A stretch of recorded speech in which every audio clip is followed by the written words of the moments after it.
2026년 새해가 밝았습니다. 하지만 솔직히 물어보겠습니다. 새해 첫날 선생님의 마음속엔 설렘보다 걱정이 먼저 올라오지 않으셨습니까? 건강검진 결과지를 받아들 때마다 늘어나는 빨간 글씨들, 약국에서 받아오는 봉투가 점점 두꺼워지는 현실, 마트에 갈 때마다 오르기만 하는 물가표를 보며 한숨부터 나오는 일상, 자식들은 각자 바쁘다며 명절에도 얼굴 보기 힘들고 오랜 친구들과의 연락도 어느새 뜸해져서 핸드폰을 들여다봐도 울릴 전화가 없는 고요한 오후들. 젊었을 때는 새해가 정말 새로운 시작처럼 느껴졌습니다. 올해는 뭘 해볼까, 어디를 가볼까, 누구를 만날까 하는 기대감으로 가슴이 두근거렸죠. 그런데 60대를 넘기고 나니 새해 인사를 받을 때마다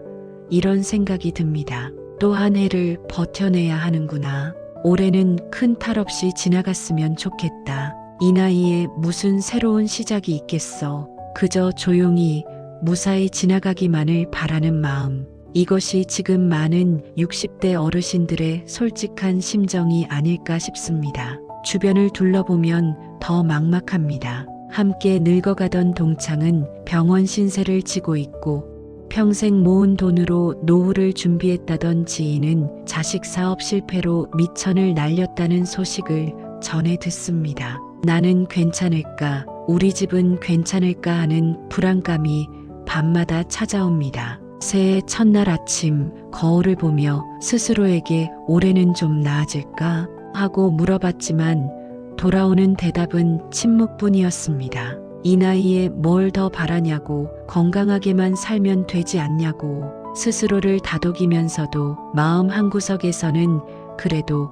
올해는 조금 더 나은 하루를 살고 싶다는 간절함이 올라옵니다. 그런데 여기 여러분과 똑같은 처지에 놓였던 한 사람이 있었습니다. 아니, 어쩌면 여러분보다 훨씬 더 절망적인 상황에서 새해를 맞이했던 사람입니다. 바로 조선시대 실학자 정약용입니다. 정약용은 40대 중반, 인생의 한창 때에 모든 것을 잃었습니다. 정치적 음모에 휘말려 죄인의 몸이 되어 강진이라는 외딴 유배지로 쫓겨났습니다. 가족과 헤어지고 벼슬도 없어지고 친구들마저 등을 돌렸습니다. 언제 풀려날지, 아니 살아서 돌아갈 수는 있을지조차 알 수 없는 암담한 시간이었습니다. 보통 사람 같으면 그 절망 속에서 무너졌을 겁니다. 매일 술이나 마시며 하늘을 원망하고 자신을 이 지경으로 만든 세상을 저주하며 살았을 겁니다.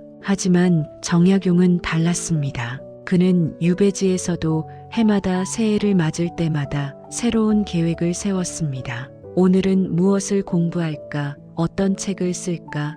어떻게 하면 이 어려운 처지에서도 조금이라도 나아질 수 있을까를 고민했습니다. 그리고 놀랍게도 그는 그 유배 생활 18년 동안 500여 권이 넘는 책을 썼고 조선 최고의 사상가로 역사에 이름을 남겼습니다. 정약용이 우리에게 던지는 메시지는 명확합니다. 나이가 몇이든 처지가 어떻든 새해는 여전히 새로운 시작이 될 수 있다는 것입니다. 중요한 것은 거창한 결심이 아니라 오늘 할 수 있는 작은 한 가지를 실천하는 것입니다. 2026년 정약용에게서 60대 이후를 위한 새해 지침 5가지를 빌려오겠습니다. 이것은 단순한 조언이 아닙니다. 유배지라는 절망 속에서도 매일을 새롭게 살아낸 한 사람의 생생한 생존 전략입니다. 첫 번째 지침, 나이 탓 말고 오늘 할 일 한 가지만 정하라.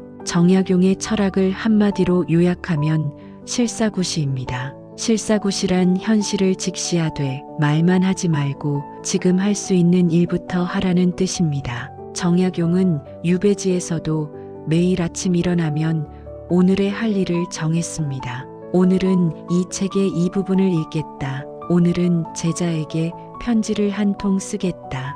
오늘은 마을 사람들에게 농사법을 하나 가르쳐 주겠다. 이런 식으로 아주 구체적인 한 가지 일을 정하고 그것을 반드시 실행했습니다. 많은 60대 어르신들이 새해가 되면 이런 다짐을 합니다. 올해는 건강 관리 열심히 해야지. 올해는 자식들한테 짐 안 되게 살아야지.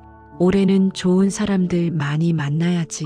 이 모든 다짐이 나쁜 것은 아닙니다. 하지만 너무 막연합니다. 건강 관리를 열심히 한다는 것이 구체적으로 무엇을 의미하는지, 언제 어떻게 실천할 것인지가 빠져 있습니다. 그래서 대부분의 새해 다짐은 1월 말이 되기도 전에 흐지부지되고 맙니다. 정약용의 방식은 달랐습니다. 그는 거창한 목표를 세우지 않았습니다. 대신 오늘 할 수 있는 작은 일 하나를 정하고 그것을 반드시 해냈습니다. 그 작은 실천이 모여서 하루가 되고 한 달이 되고 1년이 되었습니다. 그렇게 18년이 쌓여서 500여 권의 책이 되었습니다. 기적 같은 일이지만 사실 기적이 아닙니다. 오늘 할 일 하나를 6,570일 동안 반복한 결과일 뿐입니다.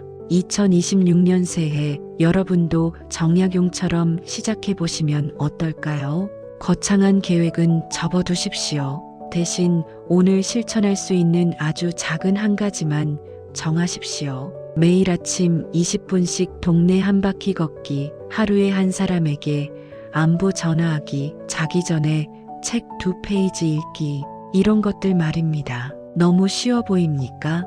바로 그래서 좋은 겁니다. 쉬워야 매일 할 수 있고 매일 해야 습관이 되고 습관이 되어야 인생이 바뀝니다. 중요한 것은 완벽하게 하는 것이 아니라 꾸준히 하는 것입니다. 어떤 날은 바빠서 10분밖에 못 걸을 수도 있습니다. 괜찮습니다. 10분이라도 걸었다면 그날의 약속은 지킨 겁니다. 어떤 날은 너무 피곤해서 책을 한 페이지밖에 못 읽을 수도 있습니다. 그것도 괜찮습니다. 한 페이지라도 읽었다면 그것으로 충분합니다. 정약용은 말했습니다. 천리길도 한 걸음부터라고. 2026년을 바꾸는 것은 거창한 결심이 아니라 오늘 한 가지 행동입니다. 두 번째 지침, 건강을 걱정하지 말고 관리할 수 있는 일로 바꿔라. 60대가 되면 누구나 건강이 걱정입니다. 아침에 일어날 때마다 여기저기 쑤시고 아프고 병원에 갈 때마다 새로운 병명을 듣게 됩니다. 친구들을 만나면 화제는 자연스럽게 병 이야기로 흘러갑니다. 누구는 당뇨가 있다더라. 누구는 혈압약을 먹기 시작했다더라. 누구는 무릎이 안 좋아서 수술을 받았다더라. 듣다 보면 나도 언젠가 저렇게 되는 건 아닐까 하는 불안감이 밀려옵니다. 하지만 막연한 걱정은 아무 소용이 없습니다. 걱정한다고 병이 사라지지 않습니다. 오히려 걱정 자체가 스트레스가 되어 건강을 더 해칩니다. 정약용은 이런 태도를 가장 경계했습니다. 그는 두려워할 시간에 개선할 방법을 찾으라고 했습니다. 유배지에서 그는 자신의 몸을 도구로 인식했습니다. 공부하고 글쓰고 사람들을 가르치고 돕기 위해서는 몸이 건강해야 한다는 것을 알았습니다. 그래서 그는 규칙적인 생활을 했습니다. 일찍 자고 일찍 일어났으며 과식하지 않았고 매일 산책을 했습니다. 2026년 여러분도 건강에 대한 태도를 바꿔보시기 바랍니다. 병 생기면 어쩌나 하는 막연한 불안에서 벗어나십시오. 대신 지금 당장 줄일 것 한 가지, 늘릴 것 한 가지를 구체적으로 정하십시오. 줄일 것은 무엇입니까? 야식, 술, 늦게 자는 습관, 과로. 이 중에서 딱 하나만 고르십시오. 그리고 올해는 그것만 줄이는데 집중하십시오. 늘릴 것은 무엇입니까? 스트레칭, 물 마시기, 충분한 수면, 정기 검진. 이 중에서 딱 하나만 고르십시오. 그리고 올해는 그것만 늘리는데 집중하십시오. 욕심을 버리는 것이 중요합니다. 한꺼번에 모든 것을 바꾸려고 하면 며칠 못 가서 포기하게 됩니다. 하지만 딱 한 가지만 바꾸면 성공 확률이 훨씬 높아집니다. 올해 야식만 끊어도 내년 건강검진 결과는 분명 달라질 것입니다. 올해 매일 물 8잔만 마셔도 몸의 컨디션이 분명 좋아질 것입니다. 건강은 기적이 아니라 습관의 합입니다. 2026년에는 검사지만 받고 한숨 쉬는 것이 아니라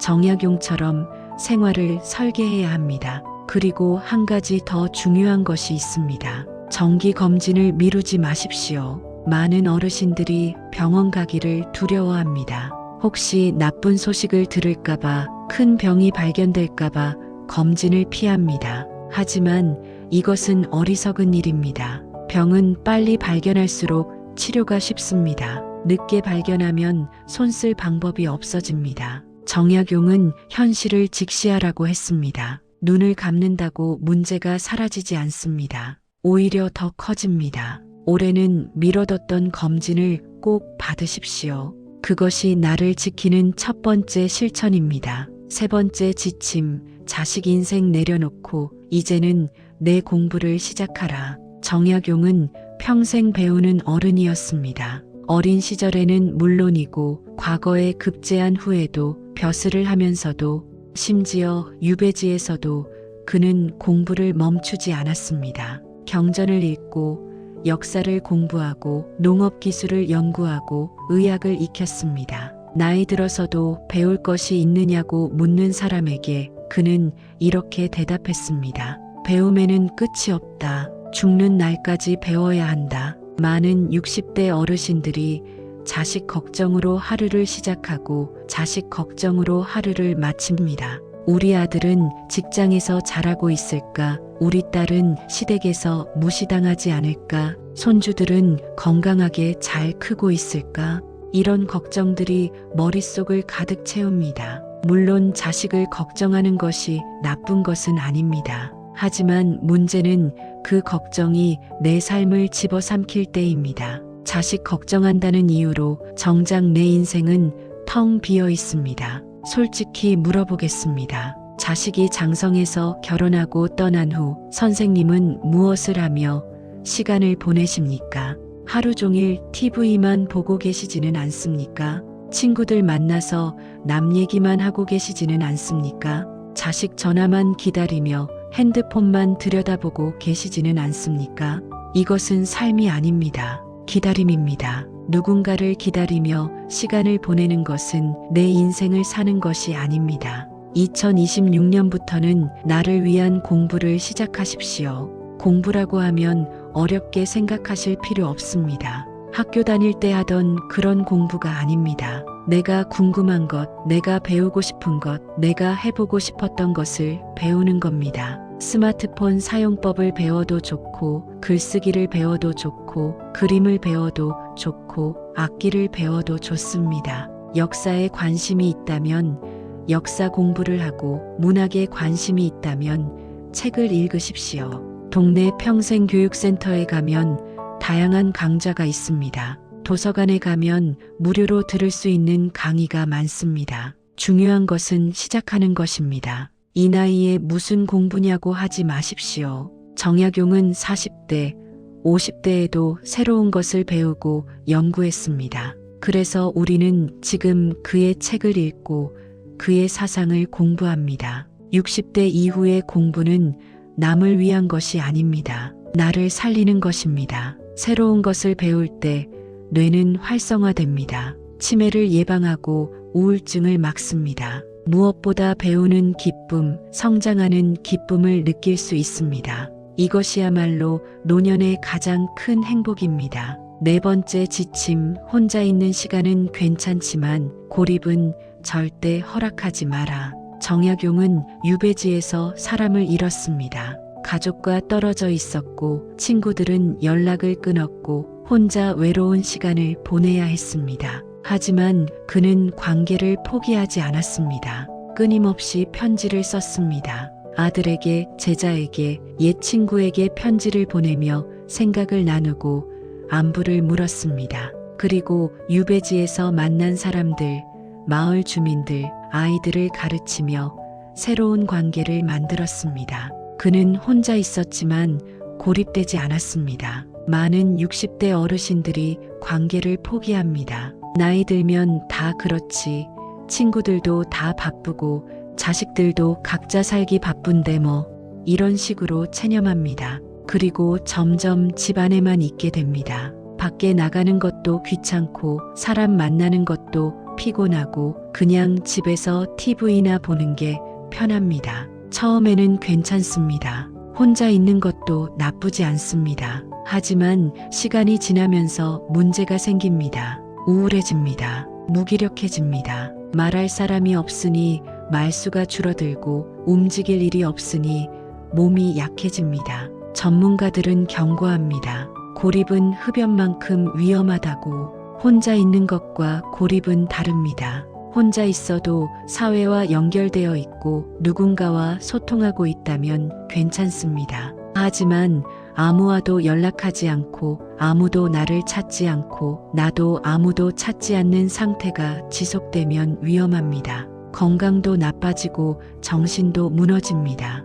2026년 관계를 다시 시작하십시오. 거창할 필요 없습니다. 연락할 사람 딱 3명만 정하십시오. 오랜 친구, 동창, 친척, 이웃 누구라도 좋습니다. 그리고 한 달에 한 번씩 안부 전화를 하십시오. 아니면 만나서 밥 한 끼, 차 한잔 하십시오. 처음에는 어색할 수 있습니다. 오랜만에 연락하는 것이 쑥스러울 수 있습니다. 하지만 시작하면 의외로 쉽습니다. 반가워하는 사람이 생각보다 많습니다. 또 하나 작은 소속감을 만드십시오. 동네 모임, 취미 모임, 봉사활동, 종교활동 무엇이든 좋습니다. 일주일에 한 번이라도 정기적으로 나가는 곳이 있으면 삶의 리듬이 생깁니다. 가야 할 곳이 있고 만날 사람이 있고 할 일이 있다는 것.